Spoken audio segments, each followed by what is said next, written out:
Hello students, एक बार फिर अपन topic को आगे कंटिन्यू करते हुए सॉइल की प्रॉपर्टीज को स्टडी कर रहे हैं। उनमें से एक प्रॉपर्टी है सॉइल की बल्क डेंसिटी कंसीडर करना। सॉइल की बल्क डेंसिटी को सॉइल की प्रॉपर्टीज में कंसीडर किया जाता है। इसको मेजर करने की जो यूनिट है वो है ग्राम सेंटीमीटर पर सेंटीमीटर क्यूब। अब इसमें दो चीजें देखी जाती हैं, एक तो आयतन और एक है भार। ठीक है, सॉइल का वॉल्यूम और सॉइल का वेट दोनों का क्या कह सकते हैं ना, ये कंसीडर करके और सॉइल की डेंसिटी कैलकुलेट की जाती है, उसका घनत्व निकाला जाता है। अब जब अपन देखते हैं कि मिट्टी के घनत्व की वैल्यू क्या है, अपन तो बायोलॉजी के छात्र हैं तो अपने को बायोलॉजी के एंगल से देखना है कि मिट्टी के घनत्व की वैल्यू क्या है। तो अपन क्या देखते हैं कि जो टॉप सॉइल होती है और मान लीजिए वो फर्टाइल सॉइल है, वो जो मिट्टी है तो उसकी प्रॉपर्टी थोड़ी अलग होती है। वो थोड़ी सी नरम होती है, सॉफ्ट होती है, उसके अंदर स्पेस अधिक होता है। जैसे जैसे आप गहराई में जाते जाते हो उसकी डेंसिटी बढ़ती जाती है, यानी कि मिट्टी कॉम्पैक्ट होती जाती है, ठोस होती जाती है। उसकी जो कह सकते हैं ना हार्डनेस है, जो मिट्टी का जो ठोसपन है वो इंक्रीज होता जाता है। उसको पेनिट्रेट करना आम जड़ों के लिए इतना सरल नहीं होता। तो ये इसकी सिग्निफिकेंस है। डेंसिटी अधिक होगी मिट्टी कॉम्पैक्ट होगी, डेंसिटी कम होगी मिट्टी थोड़ी सी लूज होगी। इस तरह से आप इसको समझने का प्रयास कर सकते हैं। बल्क डेंसिटी क्या होती है, ये शो करती है कि कितनी सुगमता से बीज उस मिट्टी में से उग सकते हैं। सीडलिंग कहते हैं अपन, बीज के उगने के बाद में जो सैपलिंग बाहर आता है, बाहर आ सकता है, ये उसकी डेंसिटी तय करती है। और दूसरा पॉइंट जो इसकी डेंसिटी से रिलेटेड है वो ये है कि इसके अंदर एयर का सर्कुलेशन कितना अधिक होता है। एक बड़ी सिंपल सी बात है कि डेंसिटी अगर कम है, यानी कि स्पेस बहुत सारा है मिट्टी के पार्टिकल्स के बीच में, तो उसके अंदर एयर का सर्कुलेशन ज्यादा होगा। एयर का सर्कुलेशन ज्यादा होगा इसका मतलब उसके अंदर उपलब्ध ऑक्सीजन की मात्रा अधिक होगी, उसमें रेट ऑफ रेस्पिरेशन अच्छा होगा। तो सॉइल की डेंसिटी अगर अपन देखें तो डिपेंड करता है सॉइल की प्रॉपर्टी क्या है। जैसे सैंडी सॉइल है, इसके अंदर की डेंसिटी 1.6 है, यानी कि थोड़ी सी कॉम्पैक्ट है, ठोसपन भी है, इससे कम है। सिल्टी है और कम है। क्लेई सॉइल है उसकी और कम है। अब आप देखो चट्टान है, रॉक नेचुरल पत्थर होता है, तो वहां पे डेंसिटी ज्यादा मिलेगी आपको। तो वहां पे आप क्या उम्मीद करते हो, वहां पे जड़ें पेनिट्रेट इतना आसानी से कर नहीं सकती। दूसरी जो बायोलॉजिकल एक्टिविटी है रॉक्स के अंदर वो भी इतनी नहीं होती। तो ये सारा इस पे डिपेंडेंट फिनोमेना है। आइडियली अगर हम देखें, आदर्श रूप से अगर हम देखें तो मीडियम टेक्सचर्ड सॉइल, यानी कि न तो बहुत ज्यादा कठोर न बहुत ज्यादा नरम। बहुत ज्यादा नरम होगी तो फिर तो बालू मिट्टी हो जाएगी, वो उसके अंदर भी कुछ नहीं उगता या कम उगने के चांसेस रहते हैं, उसमें फर्टिलिटी नहीं मारी जाती। तो आदर्श रूप से मीडियम टेक्सचर्ड सॉइल जो होती है, जो न तो बहुत ज्यादा हार्ड हो न बहुत ज्यादा सॉफ्ट हो, उसके अंदर 50% पोर स्पेस हो, तो उसकी बल्क डेंसिटी होती है 1.33 ग्राम पर सेंटीमीटर क्यूब। ऐसी सॉइल इसमें कार्बनिक पदार्थ अधिक हो, ऑर्गेनिक मैटर की अमाउंट ज्यादा हो, ठीक है, तो उसके अंदर बल्क डेंसिटी कम हो जाएगी। उसके अंदर स्पेस ज्यादा होंगे, बल्क डेंसिटी कम हो जाएगी। ऑर्गेनिक मैटर अधिक होंगे तो फर्टाइल सॉइल हो जाती है फिर वो। ये बल्क डेंसिटी की सिग्निफिकेंस है। सैंडी सॉइल जो होती है उसके अंदर बल्क डेंसिटी अधिक होती है सैंडी सॉइल के अंदर, है ना। ये 3-4 पैरामीटर्स हैं बल्क डेंसिटी को लेके। और इस बल्क डेंसिटी को प्रभावित करने वाले कारक बहुत सारे हैं। जैसे पानी की मात्रा, मिट्टी में पानी की मात्रा कितनी है। पानी अधिक होगा तो भार अधिक हो जाएगा, डेंसिटी अधिक हो जाएगी, है ना। बोई जाने वाली फसल, क्रॉप रोटेशन, जैसे हम कहते हैं ना, एक बार किसान को एक फसल बोई, दूसरी बार दूसरी फसल बोता है, तीसरी बार कुछ और फसल बोता है, तो क्रॉप रोटेशन के अकॉर्डिंगली भी वो बल्क डेंसिटी सॉइल की चेंज होती रहती है।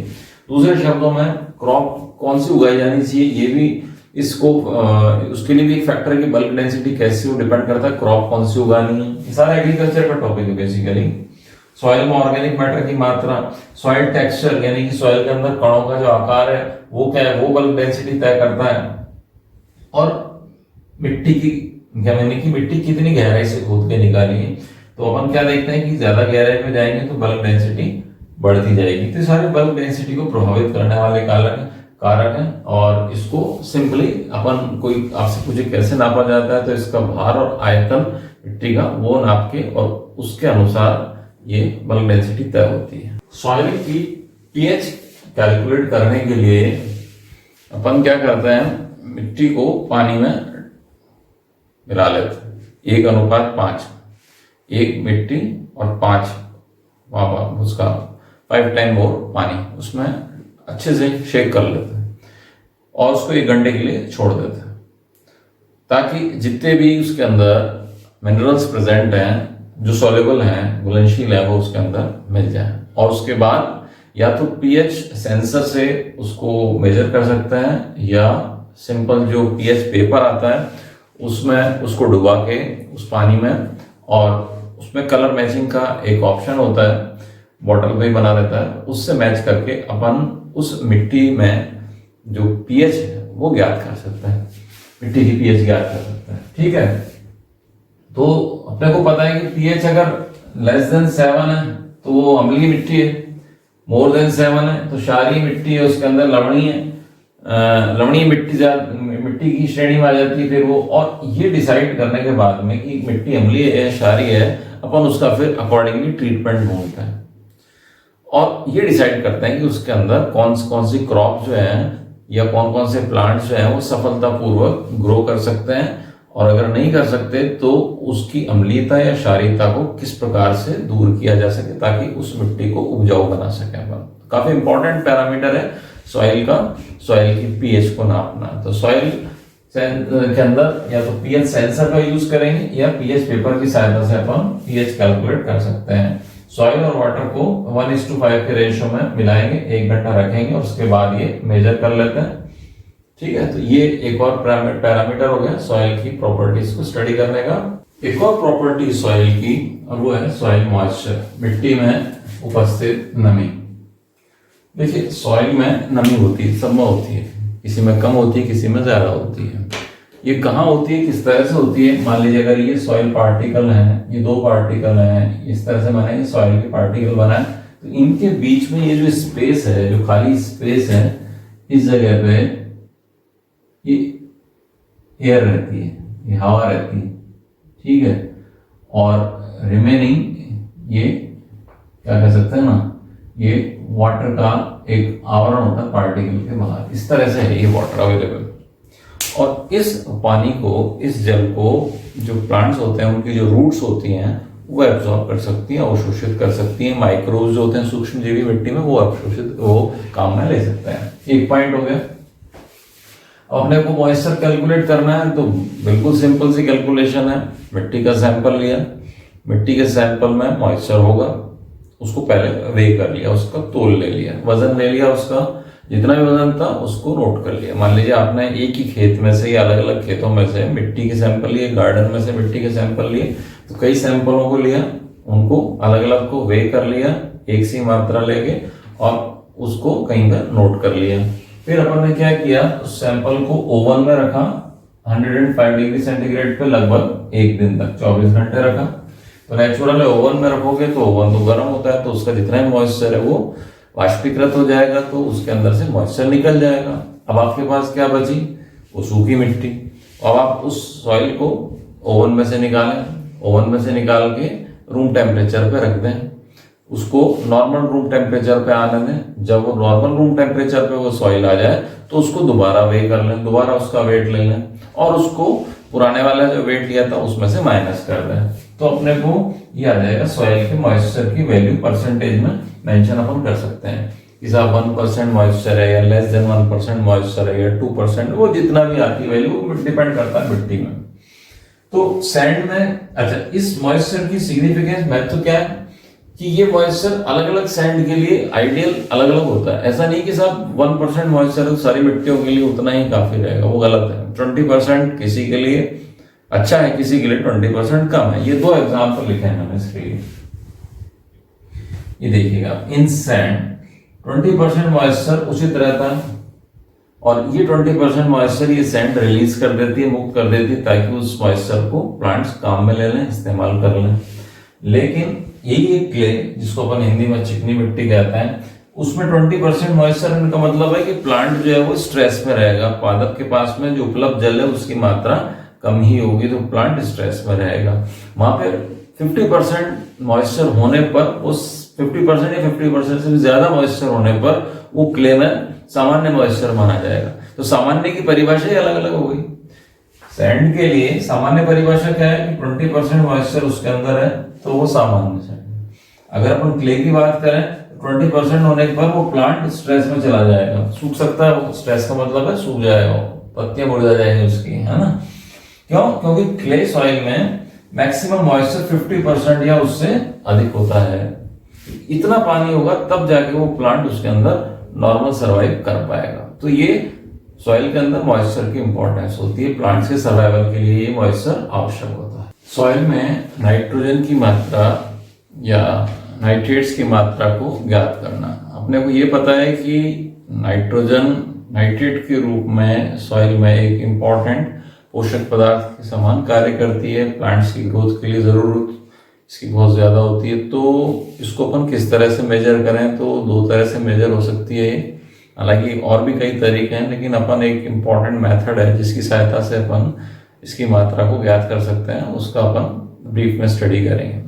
अपने को ये पता है कि सॉइल में अगर नाइट्रोजन कम हो जाएगा तो प्लांट की ग्रोथ रुक जाती है, अवरुद्ध हो जाती है, प्लांट सर्वाइव नहीं कर पाते। नाइट्रोजन को फर्टिलाइजर के रूप में कृत्रिम रूप से ये बाजार में जो यूरिया, डायमोनियम फॉस्फेट और इस सब में नाइट्रोजन, फॉस्फोरस, सल्फर इस तरह के एलिमेंट्स होते हैं जो कि प्लांट्स की ग्रोथ के लिए चाहिए होते हैं। तो नेचुरली यानी कि कुदरती रूप से नाइट्रोजन फिक्सेशन द्वारा भी ये प्रोसेस चलता रहता है सॉइल के अंदर, और एक इंपॉर्टेंट घटक होता है नाइट्रोजन नाइट्रेट्स के रूप में। देखते हैं सॉइल में नाइट्रेट्स की उपस्थिति उसमें उपस्थित पोषक तत्वों को दर्शाती है। अब ये मेथड है जिसको अपन काम में लेंगे, ज़िल्डाल मेथड कहलाता है, जिसकी सहायता से अपन नाइट्रोजन की मात्रा ज्ञात करते हैं। तो 3 स्टेप में ये प्रोसेस होता है, बिल्कुल सरल तरीके से अपन समझ रहे हैं, इसमें गहराई में नहीं जा रहे। एक कैटलिस्ट की प्रेजेंस में सॉइल सैंपल को लिया और उसको स्ट्रॉन्ग सल्फ्यूरिक एसिड में अपन ने रिएक्ट करवाया, उसमें डाइजेस्ट करवा दिया। अब सल्फ्यूरिक एसिड में जब आप उस सॉइल सैंपल को डाइजेस्ट कराएंगे तो उसमें जो भी नाइट्रेट होगा वो किस रूप में होगा, अमीन के रूप में होगा, और उस अमीन की नाइट्रोजन जो है वो अमोनियम आयन में कन्वर्ट हो जाती है। ठीक है, ये अमोनियम सल्फेट बन के तैयार हो जाएगा सल्फ्यूरिक एसिड की उपस्थिति में। एक स्टेप पूरा हो गया। दूसरा स्टेप क्या किया, एक स्ट्रॉन्ग एल्कली, एक स्ट्रॉन्ग क्षार सोडियम हाइड्रोक्साइड, इसकी सहायता से अपन ने इस अमोनियम सल्फेट को रिएक्ट करवाया और इससे ये अमोनिया मुक्त हो गई NH3। ठीक है, और ये सोडियम सल्फेट और ये जल के अणु यहाँ पे बनकर तैयार हो जाते हैं। अब आपके सामने जो भी नाइट्रोजन थी जो इस मिट्टी में थी नाइट्रेट्स के रूप में, वो किस रूप में आ गई, अमोनिया के रूप में आ गई। अब अपने को इसकी मात्रा ज्ञात करनी है, तो अपन क्या करते हैं, अमोनिया घुलनशील गैस है, इसको अपन डिसॉल्व कर लेते हैं, घोल लेते हैं, और फिर इसको टाइट्रेट करके और उसकी मात्रा ज्ञात कर लेते हैं। तो ये 3rd स्टेप है, मैं आपको बताता हूं अभी इसके जस्ट बाद वाले लेक्चर में। तो प्रोसेस को कंटिन्यू करते हैं अपन कि जैसे ये अमोनिया यहाँ पे फ्री हो गई, लिबरेट हो गई। अपन ने क्या किया, 3rd स्टेप में अमोनिया गैस को एक सॉल्यूशन में ट्रैप कर लिया। ये सॉल्यूशन भी एसिड ही होता है, बेसिकली बोरिक एसिड होता है, उसमें से अमोनिया को ट्रैप कर लिया। अब ये अमोनिया एक बार फिर से घुल जाएगी और उसमें दोबारा से अमोनियम आयंस का निर्माण हो जाएगा। ठीक है, ये अम्लीय विलयन यहाँ पे अपन ने काम में लिया, hydrochloric acid in excess 0.5 N react किया तो बना अमोनियम क्लोराइड, और ये जो रिमेनिंग HCl है ना, इसकी वैल्यू पता कर ली जाती है। इसकी सहायता से अपन ये पता कर लेंगे कि टोटल HCl जो लिया उसमें से कितना तो फ्री बचा रहा और कितना काम में आ गया। ये तो काम में आ गया, तो ये इसकी वैल्यू पता करके अपन ये पता कर सकते हैं कि ये कितना बना, और उससे अपने को ये पता लग जाएगा कि जो सॉइल सैंपल है उसमें ये कितना है नाइट्रोजन। तो ये लेफ्ट बैक हाइड्रोक्लोरिक एसिड को स्टैंडर्ड सोडियम हाइड्रोक्साइड के साथ टाइट्रेट करके उपयोग में आए HCl की मात्रा ज्ञात कर जाती है, यानी कि इसकी मात्रा ज्ञात कर लेंगे, और इसकी मात्रा ज्ञात करके और इसकी मात्रा को पता लगाते हैं कि कितना अमोनियम क्लोराइड बना था, तो वो उतनी नाइट्रोजन उस सॉइल के अंदर उपस्थित है। तो ये एक मेथड है जिसका नाम है ज़िल्डाल मेथड, जिसकी सहायता से अपन सॉइल में प्रेजेंट नाइट्रेट की मात्रा ज्ञात कर सकते हैं। और भी कई मेथड्स हैं, आजकल शॉर्टकट मेथड्स भी हैं, लेकिन उनमें वैल्यू जो होती है वो इतनी एक्यूरेसी से नहीं आती जितनी इससे आती है। 3rd जो इंपॉर्टेंट क्राइटेरिया है अपने पास में जिसको स्टडी करना है वो है एयर की क्वालिटी। देखिए, अपने पृथ्वी के ऊपर का जो वायुमंडल है इसमें अलग अलग स्ट्रेटाज होते हैं और सामूहिक रूप से सबको अपन बोलते हैं एटमॉस्फेयर, इसको हिंदी में बोलते हैं वायुमंडल।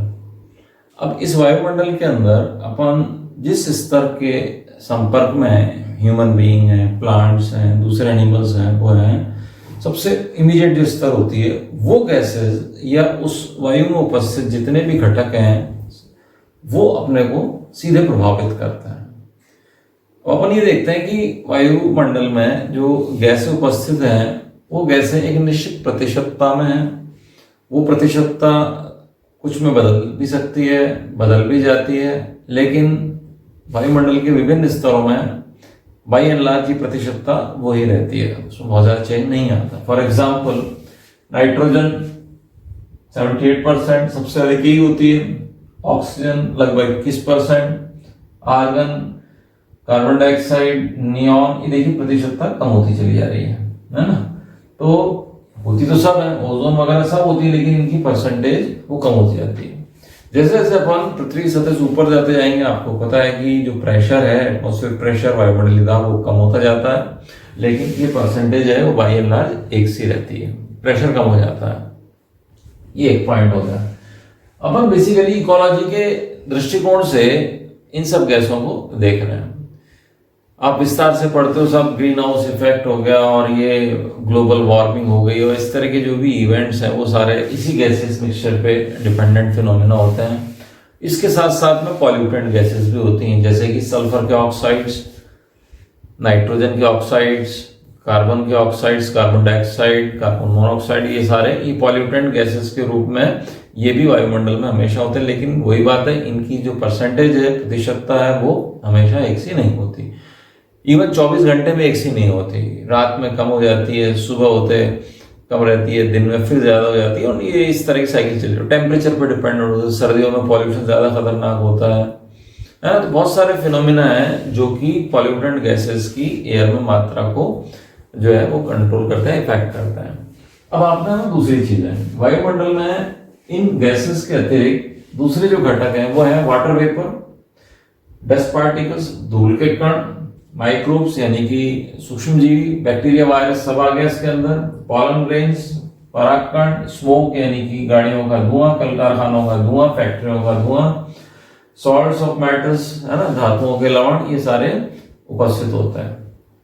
इनके साथ भी वही है, इनकी मात्रा या इनकी प्रतिशतता अलग अलग समय, अलग अलग स्थानों पे अलग अलग होती है, कभी भी स्थिर नहीं होती। इसलिए अपन ये कहते हैं कि वायु का संगठन कभी भी कांस्टेंट नहीं होता,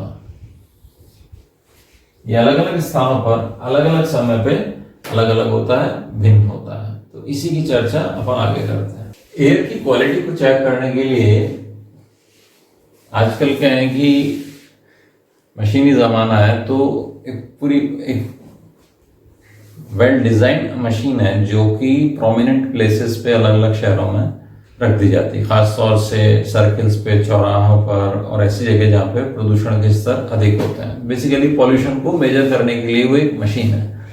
अब उसमें अंदर कई चीजें मेजर होती हैं अपने आप, ऑटोमेटेड मशीन होती है, उसके अंदर वैल्यू डिस्प्ले होती रहती है।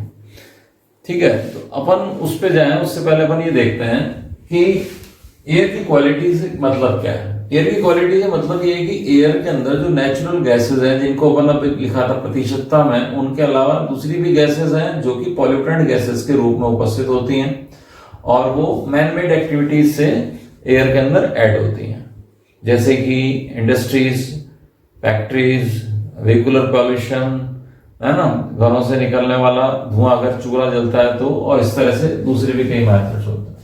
तो दुर्भाग्य से प्रदूषण के कारण वायुमंडल में उपस्थित गैसों की प्रतिशतता हमेशा एक से नहीं होती, इसके अंदर बहुत ज्यादा वेरिएशंस आते हैं, इनके अंदर हमेशा आपको भिन्नता मिलेगी।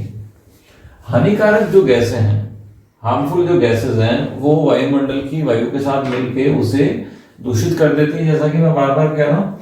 और ये वायु सभी जीवों के लिए कैसी होती है, हार्मफुल होती है, हानिकारक होती है, चाहे वो प्लांट्स हो, चाहे वो एनिमल्स हो, चाहे वो पेड़ पर रहने वाले हो, चाहे वो जल में रहने वाले हो, सबके लिए वो एयर खराब हो जाती है और वो स्वास्थ्य पे जो है वो गंभीर परिणाम दिखाती हो सकता है, लंग संबंधित बीमारियां हो जाए जैसे कि अपने कैंसर एंड ऑल दिस। तो इनको अपन ने क्या किया, 3 गैसें सेलेक्ट की जिनको विस्तार से या इन कह सकते हैं 3 सब्सटेंसेस अपन ने निकाले, सल्फर का ऑक्साइड SO2, नाइट्रोजन के भिन्न भिन्न ऑक्साइड जैसे कि nitric oxide NO, nitrous oxide N2O और NO2 यानी कि नाइट्रोजन डाइऑक्साइड। ये 3 और इसके अलावा कुछ मात्रा में नाइट्रोजन पेंटॉक्साइड भी एयर के अंदर मिल जाती है पॉल्यूटेंट गैसेस के रूप में। उसके अलावा जो सबसे खतरनाक है आज की तारीख में वो है SPM, suspended particulate matter. Suspended का मतलब है हवा में हमेशा उपस्थित रहते हैं, सस्पेंडेड रहते हैं। पार्टिकुलेट मतलब कण के रूप में है, मैटर मतलब पदार्थ। ये पदार्थ वो है जो कि ठोस कण है, बहुत हल्के होते हैं, हमेशा हवा में रहते हैं, कहीं कम होते हैं कहीं ज्यादा होते हैं, बेसिकली ये धुएं में निकलते हैं, है ना, स्मोक में निकलते हैं। तो ये सब चीजें हैं उसके अंदर एयर के अंदर मिलती हैं अलग अलग समय पे अलग अलग मात्रा में। अब अपन ये देखते हैं कि इंडिया में एक संस्थान है CSIR, council of scientific and industrial research. ये पूरी तरह से शोध पर केंद्रित रहता है, रिसर्च बेस्ड ऑर्गेनाइजेशन है, शोध को ये प्रमोट करता है CSIR। इन्होंने एक संस्था के साथ में टाई अप करके और इस फील्ड में काम किया, और उस संस्था का नाम था NEERI, national environmental engineering research institute. CSIR NEERI के संयुक्त तत्वाधान में अपन ने जो है विश्व के इंडिया के अलग अलग चुनिंदा शहरों में जो है वो पॉल्यूशन के स्तर को नापने का जो है एक प्रयास चल रहा है, और उसको अपन बाकायदा रिकॉर्ड करते हैं। उसका रिकॉर्ड रहता है, गवर्नमेंट के पास भी रहता है, और उस बेसिस पे करेक्टिव मेजर्स लिए जाते हैं कि एयर को किस तरह से अपन और बेहतर बना सकते हैं जीवों के स्वास्थ्य के लिए। ये एयर क्वालिटी उसको स्पॉइल करने के लिए, उसको खराब करने के लिए कई तरह के घटक जो हैं वो एयर में ऐड किए जाते हैं अलग अलग तरह से। अब उनमें से प्रमुख क्या क्या हैं, जैसे कार्बन के कंपाउंड्स हैं, कार्बन डाइऑक्साइड, कार्बन मोनोऑक्साइड। ये आपको पता है कि जो पेट्रोल, डीजल, कोयला इनको जलाने से निकलते हैं, इनको सामूहिक रूप से अपन बोलते हैं fossil fuels, petrol, diesel, kerosene, कोयला इत्यादि, डामर वगैरह हो गए, इनको बर्न करने से गैसेस निकलती है, एयर को पॉल्यूट करती हैं। सल्फर के कंपाउंड्स है, sulphur dioxide, hydrogen sulphide, sulphuric acid, ये थर्मल पावर प्लांट से निकलता है। फॉसिल फ्यूल भी इनके एक स्रोत के रूप में होते हैं। नाइट्रोजन के डिफरेंट ऑक्साइड अभी भी आपने देखे, वो भी ऑटोमोबाइल एग्जॉस्ट से निकलते हैं, फॉसिल फ्यूल्स के बर्न होने से निकलते हैं, है ना। मानव जनित क्रियाएं उनसे ओजोन में निकलती है, फ्लोरोकार्बन्स भी निकलते हैं इंडस्ट्रीज से, हाइड्रोकार्बन्स भी निकलते हैं जैसे बेंजीन, बेंजोपायरीन, ऑटोमोबाइल से। तो कुल मिला के ये है कि मेटल आयंस भी इसके अंदर एक महत्वपूर्ण घटक हो जाता है। मेटल आयंस में कैडमियम, लेड, आर्सेनिक, निकेल और टिन। अब ये जो मेटल आयंस हैं बेसिकली मेटलर्जिक एक्टिविटीज से एयर के अंदर आते हैं। तो जहां पे भी मेटलर्जिक एक्टिविटीज होती हैं वहां पे एयर में इन हार्मफुल मेटल आयंस की प्रेजेंस भी हमेशा होती है, और ये हेल्थ के लिए यानी कि मानव के स्वास्थ्य के लिए और जीवों के स्वास्थ्य के लिए एक खतरे के रूप में उपस्थित होते हैं। एक कंपाउंड की श्रेणी और है जिनको अपन ने बोला फोटोकेमिकल प्रोडक्ट्स। फोटो मीन्स प्रकाश, केमिकल मीन्स रसायन। एक शॉर्ट फॉर्म है PAN, PAN, PAN, peroxy acyl nitrate. ये बेसिकली ऑर्गेनिक फ्यूल के बर्न होने से निकलता है। ऑर्गेनिक फ्यूल मतलब घुमा फिरा के बाद में आ जाती है, पेट्रोल, डीजल, केरोसिन, डामर, ये सारे ऑर्गेनिक कंपाउंड्स है जिनको बर्न करने से ये कंपाउंड निकलता है पैरोक्सी एसाइल नाइट्रेट। तो ये फोटोसिंथेसिस के प्रोसेस को हैम्पर करता है, मतलब ये प्लांट्स को ज्यादा प्रभावित करेगा। और कौन से प्रोसेस को प्रभावित करेगा? प्रकाश संश्लेषण की क्रिया को प्रभावित करेगा। तो नेचुरल है जो प्लांट्स हैं उनकी ग्रोथ अवरुद्ध हो जाती है। ये पॉल्यूटेंट है खासतौर से किसके लिए? प्लांट्स के लिए, पादपों के लिए। इसी प्रकार एक पॉल्यूटेंट है PbZn, lead compound with zinc. Pb तो आप जानते हैं लेड को कहते हैं, लेड का फॉर्मूला है।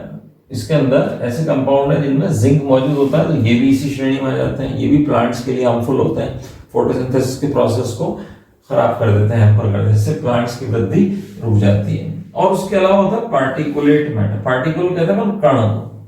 पार्टिकुलेट मैटर हमेशा एयर में मिलेगा। ये किस रूप में होगा? या तो होगी राख। राख कहां से निकलेगी? थर्मल पावर प्लांट से। जहाँ पे कोयले को बर्न करके बिजली बनाई जाती है, वो प्लांट कहलाता है थर्मल पावर प्लांट। तो थर्मल पावर प्लांट्स में जो बिजली का उत्पादन होता है वहां पे कोयले की राख बनती है। तो राख को उड़ना नहीं चाहिए। राख अगर उड़ेगी, और वो तो उड़ती है, हल्की होती है, तो वो जगह जगह जाके जम जाती है फिर, और एयर के अंदर उस राख की हमेशा कुछ ना कुछ मात्रा रहेगी। ये कहलाती है फ्लाई ऐश। डर्ट यानी कि गंदगी, धूल मिट्टी के कण। ग्रिट, ग्रिट कहते हैं जहाँ पे ये जो पत्थर के क्रैशर होते हैं ना, जहाँ पे गिट्टी बनती है, उनके पत्थरों के टूटने से जो डस्ट पार्टिकल निकलते हैं वो कहलाते हैं ग्रिट। बड़े खतरनाक होते हैं। परागकण हेल्थ के लिए कभी भी फायदेमंद नहीं है, ये हार्मफुल होते हैं, लंग्स में जाके एलर्जी उत्पन्न करते हैं। फंगस के स्पोर्स, है ना, बैक्टीरिया यानी कि जीवाणु, ये सब सब्सटेंस ये पार्टिकुलेट मैटर की श्रेणी में आ जाते हैं। अब ये जो तीन है, पॉलन ग्रेन्स हो गए, फंगल स्पोर्स हो गए, बैक्टीरिया हो गए, और इस तरह के और भी कोई जो हेल्थ के लिए नुकसानदायक है, ये कहलाते हैं बायोलॉजिकल पॉल्यूटेंट्स। बायोलॉजिकल मतलब जैविक, पॉल्यूटेंट मतलब प्रदूषक कहलाते हैं। ये एयर में हमेशा उपलब्ध होते हैं, मौजूद रहते हैं। इनकी मात्रा भी अलग अलग समय, अलग अलग काल में अलग अलग होती है। ठीक है, तो इसको अपन देखते हैं। देखिए, अपन बात कर रहे हैं एयर क्वालिटी की, तो एयर क्वालिटी के साथ साथ जुड़े हुए कई इंपॉर्टेंट टर्म्स हैं, उनके बारे में अपने को पता होना चाहिए। एरोसॉल्स क्या होते हैं? एयर में सॉल्यूशन, है ना, एरोसॉल्स शब्द का अर्थ सीखे आप। वायु में उपस्थित फाइन सॉलिड पार्टिकल। फाइन का मतलब होता है बिल्कुल छोटे, सॉलिड का मतलब है ठोस, पार्टिकल मतलब कण, इनकी उपस्थिति। इसके अलावा लिक्विड ड्रॉपलेट्स की उपस्थिति। लिक्विड किस रूप में होगी? वाष्प के रूप में हो सकता है ना, वाष्प के कण होंगे, या अन्य हानिकारक गैसों की उपस्थिति। ये एरोसोल्स जो होते हैं ये बेसिकली अपने लिए नुकसान वाले होते हैं, क्योंकि इनके माध्यम से रोग फैलते हैं, जिनको अपन बोलते हैं हिंदी में वायु जनित रोग, एयरबॉर्न डिजीजेस। ठीक है, तो ये वो एरोसॉल्स हैं। मान लीजिए अगर ये एक कोई पार्टिकल है XYZ, इसके चारों तरफ बैक्टीरिया या वायरस चिपक गया और ये हवा के अंदर तैर रहा है, और ये एक व्यक्ति से दूसरे व्यक्ति में आसानी से सांस के साथ पहुंच सकता है। जैसे अपन लेटेस्ट देख रहे हैं अभी कोविड के केसेस के अंदर, ये वायरस इन्हीं पार्टिकल के साथ साथ शरीर में प्रवेश करता है। तो ये है एरोसॉल, बड़े खतरनाक होते हैं। एक पॉइंट ये हुआ एरोसॉल्स की डेफिनेशन आपको आनी चाहिए, एरोसॉल किसे कहते हैं। अब इसमें क्या होता है कि हैजार्डस यानी कि हानिकारक पार्टिकल साइज है, ये पार्टिकुलेट मैटर है, वो क्या होता है? ये पार्टिकुलेट मैटर हमेशा एयर में मौजूद रहता है, उपस्थित होता है। ये पार्टिकल का जो साइज होता है उस आधार पे ये पार्टिकल दो प्रकार के हैं। एक है PM 2.5 या उससे कम साइज के, 2.5 माइक्रोन से छोटे पार्टिकल, जैसे कि सूट। सूट कहते हैं चिमनी से निकला काला धुआं, या चूल्हे के जलने से निकला काला धुआं, वो सूट कहलाता है। उसके जो पार्टिकल्स होते हैं, धुएं में उपस्थित कण, ऑर्गेनिक कंपाउंड्स के बर्न होने से जो धुआं निकलता है उसके पार्टिकल्स, या मेटल आयंस। ये मेटल आयंस जो होते हैं ये इस श्रेणी में आ जाते हैं PM 2.5 में। ठीक है, दूसरी जो कैटेगरी है वो है PM 10, पार्टिकुलेट मैटर 10, यानी कि इन पार्टिकल का साइज 10 माइक्रोन से आसपास होता है, जैसे कि डस्ट, धूल, परागकण, सूट, मोल्ड, फंगस, स्मोक। ये सारे पार्टिकल बेसिकली थोड़े से बड़े होते हैं, है ना। इसमें ये बेसिकली कार्बन के कंपाउंड है। सूट हो गया, स्मोक हो गया, सारे कार्बन के कण हैं। तो ये सांस के साथ जब अंदर जाते हैं तो लंग्स में चले जा सकते हैं, और इवन ये ब्लड में जब चले जाएंगे तो ब्लड में जब चलेगा तो शरीर के किसी भी भाग में पहुंच सकते हैं, ब्रेन से लेके पैर तक कहीं भी पहुंच सकता है, और कहीं पे भी जाएंगे तो वहां पे अपना प्रभाव दर्शा देंगे किसी न किसी रोग का कारण बन के, इस तरह से। तो ये पार्टिकुलेट मैटर साइज जो होता है ये एयर में हमेशा होता है। अब सवाल ये कि इनकी कितनी मात्रा सुरक्षित है और कितनी मात्रा खतरनाक है, वो पैरामीटर्स जो होता है वो नापते हैं अपन एयर क्वालिटी इंडेक्स के अंदर। ठीक है, तो अपन ने क्या कहा कि दोनों पार्टिकुलेट साइज यानी कि 2.5 माइक्रोन एंड 10 माइक्रोन ये श्वास के साथ लंग्स में प्रवेश कर रेस्पिरेटरी रोग उत्पन्न करते हैं। ये कण रक्त के माध्यम से शरीर के दूसरे अंगों को भी पहुंचकर उनको डैमेज कर सकते हैं, नुकसान पहुंचा सकते हैं। और इसी को नापने के लिए ये AQI एयर क्वालिटी इंडेक्स है, इसकी गणना की जाती है, ताकि प्रदूषकों की मात्रा जो एयर में मौजूद है उसका पता लगाया जा सके। और ये AQI जो होता है ये हर शहर में अलग अलग समय नापा जा सकता है, सुबह अलग होता है, रात को अलग होता है एंड सो ऑन। इसको दिन प्रतिदिन भी नाप सकते हैं, 8 घंटे में भी नाप सकते हैं, 1 घंटे में भी नाप सकते हैं। तो ये एयर की क्वालिटी को इंगित करता है, एयर क्वालिटी इंडेक्स। देखिए लास्ट में मैंने एक सिंपल सा चार्ट बनाया है, इसमें एयर क्वालिटी इंडेक्स को किन किन पैरामीटर्स पे मेजर किया जा सकता है उसका एक मोटा आइडिया है। देखिए इसमें अपन ने सेलेक्टेड पैरामीटर्स लिखे हैं, जैसे पार्टिकुलेट मैटर है 2.5 पार्टिकुलेट मैटर है, 10 नाइट्रोजन ऑक्साइड है, कार्बन मोनोऑक्साइड है, सल्फर डाइऑक्साइड है। और ये कैटेगरी है, रेटिंग कहलाती है। रेटिंग किस श्रेणी में आएगा? एक्सीलेंट यानी कि बहुत अच्छा। पार्टिकुलेट मैटर 2.5 ये 0 से इस रेंज में होना चाहिए। इसी तरह से ये पार्टिकुलेट मैटर 10 है, उसकी ये रेंज है। ये सबकी रेंजेस लिख रखे हैं बेसिकली, ये परसेंटेज में है।